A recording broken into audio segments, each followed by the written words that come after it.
एकाधिकार से संबंधित पिछले वीडियो में हमने एक एकाधिकारी के अल्पकालीन संतुलन की बात की थी और उसमें एक दीर्घकालीन संतुलन अनुकूलतम आकार की स्थिति में किस प्रकार से होता है उसकी चर्चा करी थी। आज के इस वीडियो में हम एकाधिकार का दीर्घकालीन संतुलन किस प्रकार से होता है उसकी विस्तार से चर्चा करेंगे। जैसा कि हम पहले से ही डिस्कस कर चुके हैं कि एकाधिकारी बाजार में अल्पकाल में कोई भी एकाधिकारी हानि भी उठा सकता है, सामान्य लाभ भी कमा सकता है और लाभ की स्थिति में भी हो सकता है, पर दीर्घकाल में उसका कोई प्रतियोगी नहीं होता है, कोई संभावित प्रतियोगी नहीं होता है। इस कारण से वह सामान्य से अधिक लाभ ही कमाता है। तो दीर्घकाल में चूंकि एक एकाधिकारी अकेला उत्पादक और विक्रेता होता है और उसकी कीमत प्राय ऊंची होती है और अधिक लाभ कमाता है, इस दृष्टि से कई बार एकाधिकारी जो उत्पादन करता है वह अनुकूलतम आकार पर भी कर सकता है, अनुकूलतम से कम भी उत्पादन कर सकता है। यदि मार्केट में उसको वस्तु की पूर्ति कम करनी हो तो वह अनुकूलतम आकार से कम उत्पादन करके भी लाभ कमा सकता है। और कभी उसको लग रहा हो कि उस वस्तु की मांग बहुत ज़्यादा है और वो और भी प्रॉफिट कमा सकता है, तो वह अनुकूलतम आकार से अधिक मात्रा में उत्पादन करके भी अपना लाभ को कर सकता है। तो आज के इस वीडियो में हम देखेंगे कि एक एकाधिकारी जो तीनों ही स्थिति में कहाँ कहाँ उत्पादन करता है उसके बारे में हम चर्चा करेंगे। तो पहली चीज देखिए, अनुकूलतम आकार का संयंत्र।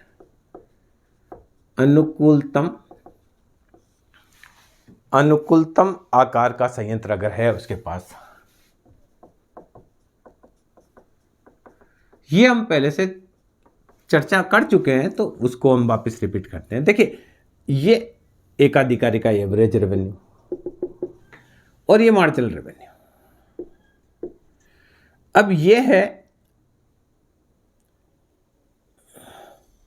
लॉन्ग एवरेज कॉस्ट और यहां है शॉर्ट एवरेज कॉस्ट। ये long marginal cost, short marginal cost और ये लॉन्ग मार्जिनल कॉस्ट। अब यहां देखिए, दीर्घकालीन औसत लागत न्यूनतम है। इसका मतलब ये इस समय जो संयंत्र है वो अनुकूलतम स्तर पर है। उत्पादन की मात्रा होती है Q1, ये उत्पादन की लागत है E1, बिकता है E2 पर। कीमत, ये लागत है P1 और बिकता है P2 पर। तो ये अनुकूलतम, देखिए अगर दीर्घकाल में ये लॉन्ग एवरेज कॉस्ट न्यूनतम है, लॉन्ग एवरेज कॉस्ट न्यूनतम है, यहां अगर उत्पादन किया जाता है शॉर्ट एवरेज कॉस्ट, तो यह अनुकूलतम उत्पादन का स्तर है, जिसकी चर्चा हम पहले से भी पूर्ण प्रतियोगिता में कर चुके हैं। तो यहां देखिए, एकाधिकार की जब स्थिति है और इस एकाधिकार में क्या है, कीमत, यहां देखिए एवरेज रेवेन्यू लिया जा रहा है E2 Q1 या OP2, एवरेज कॉस्ट आ रही है वो आ रही E1 Q1 या हम लिख सकते हैं OP1। तो average revenue is greater than average cost. प्रति इकाई लाभ मिल रहा है E1 E2 या इसको लिख सकते हैं P1 P2। कुल लाभ P1 P2 E1 E2। तो ये लाभ एकाधिकारी का लाभ है। कब? जब दीर्घकाल में एकाधिकारी अनुकूलतम आकार का संयंत्र यूज करता है, तब एकाधिकारी के लाभ की स्थिति ये है। अब देखिए, यदि अनुकूलतम आकार से यदि वह कम उत्पादन करता है, ये जो संतुलन है, ये पहले वाले वीडियो में भी हमने देखा था जब अल्पकालीन के साथ मैंने कहा कि एक चित्र आपको दीर्घकालीन वाला भी समझा देता हूं। अब देखिए, अगर वो अनुकूलतम, अब एकाधिकारी है, एकाधिकारी अपने उत्पादन को कम, प्रॉफिट को ज्यादा बढ़ाने के लिए उत्पादन कम भी कर सकता है और कम करने के लिए वो अनुकूलतम आकार से कम उत्पादन भी कर सकता है। अनुकूलतम आकार से कम उत्पादन, तो देखिए एकाधिकारी अनुकूलतम से कम भी उत्पादन कर सकता है।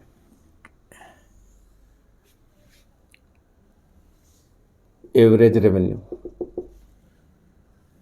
ये मार्जिनल रेवेन्यू। अब क्या है, जो दीर्घकालीन है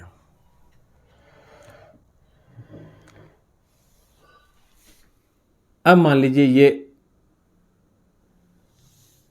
लॉन्ग एवरेज कॉस्ट और ये आपका है शॉर्ट एवरेज कॉस्ट।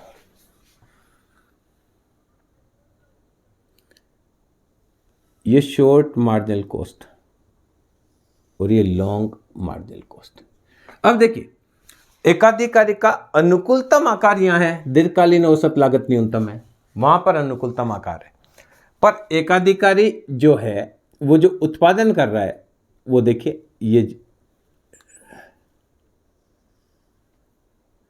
ये यहां देखिए एमआर और एमसी यहां काट रहे हैं, दीर्घकालीन और अल्पकालीन दोनों एमआर यहां काट रहे हैं E1 बिंदु पर, ई बिंदु पर काट रहे हैं। उत्पादन की मात्रा का निर्धारण हुआ Q। इस पर देखिए, इस पर लागत है E1, प्राप्ति है E2। तो यहां देखिए यहां अनुकूलतम उत्पादन होना चाहिए था यहां पर Q2 पर, दीर्घकालीन औसत लागत न्यूनतम है। पर एकाधिकारी अपने लाभ को अधिकतम करने के लिए उत्पादन कम करना चाहता है, वो Q2 की जगह Q1 ही उत्पादन करता है और उसको प्रति इकाई E1 E2 का लाभ मिलता है। तो और उसका कुल लाभ की बात करें तो कुल लाभ वो का वही हो जाएगा P1 P2 E1 E2। तो इस प्रकार से देखिए जरूरी नहीं है कि एकाधिकारी अनुकूलतम आकार तक अपना उत्पादन लेकर जाए, क्योंकि एक एकाधिकारी का उद्देश्य अपने लाभ को अधिकतम करना होता है और अपने लाभ को अधिकतम करने के लिए एकाधिकारी दीर्घकाल में अनुकूलतम आकार से कम उत्पादन भी कर सकता है, क्योंकि उसको जब ये लगता है कि मैं इतना ज़्यादा उत्पादन कर लूँगा तो कीमत कम हो जाएगी और कीमत कम होने से मेरा लाभ का नुकसान हो जाएगा, तो ऐसी स्थिति में वह अनुकूलतम आकार से कम उत्पादन भी कर सकता है। इस प्रकार से ये संतुलन होगा। ये मैंने आपको लाभ बताया कि किस प्रकार से लाभ हो सकता है इसमें। तो यहाँ आपको ध्यान जो रखने वाली बात है, लाभ तो आप पहले वाले वीडियो में भी समझ गए हैं, पहले वाले चित्र में भी समझ गए हैं। यहाँ ये है कि दीर्घकालीन औसत लागत न्यूनतम यहाँ है, पर ये एकाधिकारी उससे कम उत्पादन कर रहा है। अगली बार देखते हैं अनुकूलतम उत्पादन से अधिक उत्पादन करने वाली बात को भी हम चेक करते हैं। अनुकूलतम आकार से अधिक उत्पादन, देखिए एकाधिकारी दीर्घकाल में अनुकूलतम आकार से अधिक उत्पादन भी कर सकता है, उसकी हम चर्चा इस वीडियो में करेंगे। ये देखिए ये एवरेज रेवेन्यू, ये लॉन्ग मार्जिनल रेवेन्यू। अब देखिए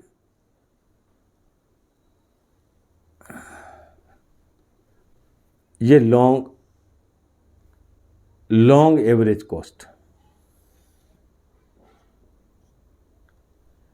ये दीर्घकालीन औसत लागत है, यहां से देखिए न्यूनतम होकर जा रही है।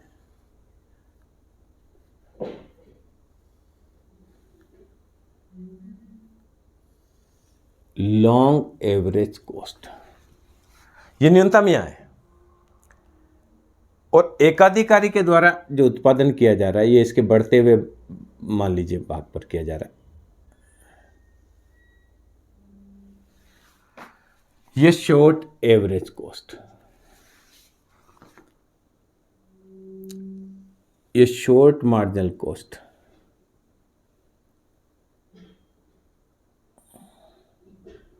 और यहीं से जा रही है लॉन्ग मार्जिनल कॉस्ट।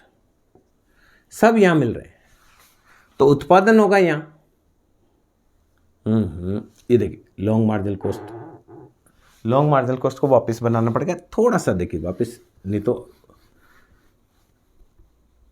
क्या करना है। देखिए ये आपका एवरेज रेवेन्यू, ये मार्जिनल रेवेन्यू, मैंने क्या किया था लॉन्ग एवरेज कॉस्ट, और यहां बनाया था शॉर्ट एवरेज कॉस्ट। अब देखिए अनुकूलतम यहां है, उत्पादन यहां टच हो रहा है। क्लियर?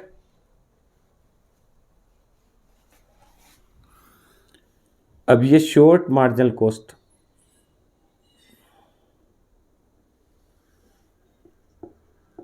लॉन्ग मार्जिनल कॉस्ट यहाँ से निकल रहा है, उत्पादन यहाँ डिसाइड हो रहा है। देखिए दोनों MR और MC यहाँ काट रहे हैं मिनिमम से, यहाँ उत्पादन डिसाइड हो रहा है Q1।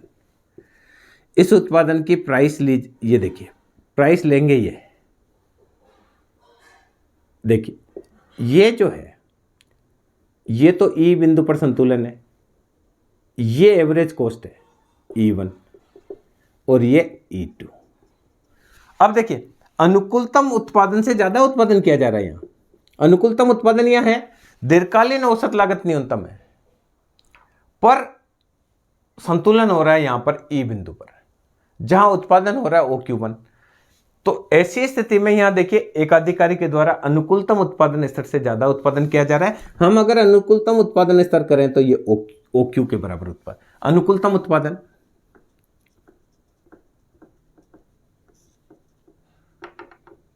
OQ, उत्पादन जो हो रहा है OQ1, OQ1 is greater than OQ। Clear? अब इस पर देखिए एवरेज रेवेन्यू आ रहा है आपका E2Q1 या OP2। हम यहां प्राइस लें तो ये P2।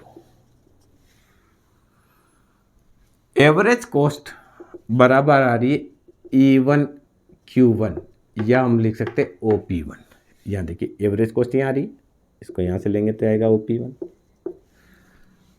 तो per unit cost, per unit profit आ रहा P1 P2 या E1 E2 और total profit P1 P2 E1 E2। इस प्रकार से देखिए एकाधिकार की स्थिति में दीर्घकाल में अनुकूलतम उत्पादन से अधिक उत्पादन भी किया जा सकता है, अनुकूलतम उत्पादन से कम उत्पादन भी किया जा सकता है और अनुकूलतम के बराबर भी उत्पादन किया जा सकता है। तो मैं समझता हूँ इस वीडियो के माध्यम से आप समझ पाए होंगे कि एकाधिकार की स्थिति में दीर्घकालीन संतुलन किस प्रकार से होता है। धन्यवाद।